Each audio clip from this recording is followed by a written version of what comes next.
కేంద్రం తీసుకుని ఇప్పుడు కేంద్రం ఏం చేయాలి, ఎవరికి సప్లై చేయాలి, మళ్ళీ రాష్ట్రాలకే సప్లై చేయాలి. అవును, టైం వేస్ట్ కదా. అదే కదా.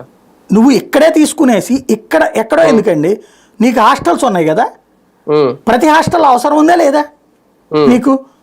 ప్రతి హాస్టల్లో ఎండుమిర్చి తాలింపులు వేస్తావు కదా నువ్వు.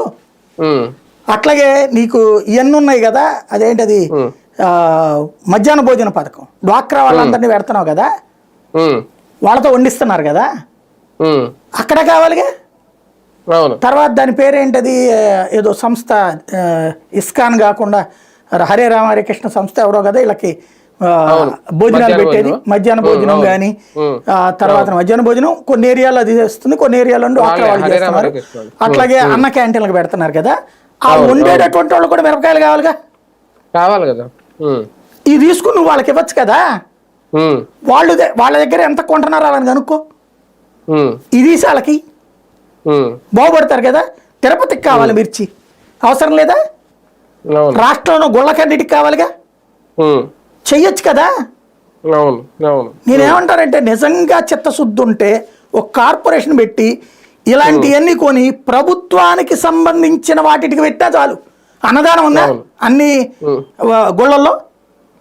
అన్నదానానికి సప్లై చేయొచ్చు ఇవి టమోటాలు, ఈ కూరలు. ఏం జరుగుతోందంటే మాకు ఏమి సంబంధం లేదండి. మన ఇక్కడ వనరులు ఇక్కడ ఉన్నాయి, వసతులు ఇక్కడ ఉన్నాయి, ఈ రెండింటి కోఆర్డినేట్ చేస్తే చాలు.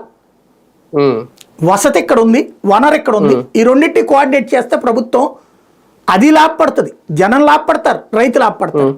ఇదే ప్రభుత్వం సార్ 3 నెలల క్రితం మీకు గుర్తుంటే మనం కూడా మాట్లాడుకున్నప్పుడు చిత్తూరులోనే ఎక్కడ చంద్రబాబు నాయుడు గారు మొత్తం విమానాల ద్వారా మన పంటలకు పంపించేస్తాం, ప్రతి జిల్లాకు ఒక విమానాన్ని తీసుకొచ్చేస్తా ఉన్నారు. ఇప్పుడు అచ్చెన్నాయుడు గారు చూస్తే టమాటాల ఎక్స్పోర్ట్ కి సబ్సిడీ కంటే కేంద్రం ఇచ్చి సబ్సిడీ మీద, రవాణా సబ్సిడీ మీద ఆధారపడి మనం పంపిస్తామని చెప్తున్నారు. టమాటాలనే పంపించలేనప్పుడు ఇంక విమానాలు తీసుకొచ్చి కూరగాయలు ఎలా తరలిస్తారో అర్థం కాదు జనాలు.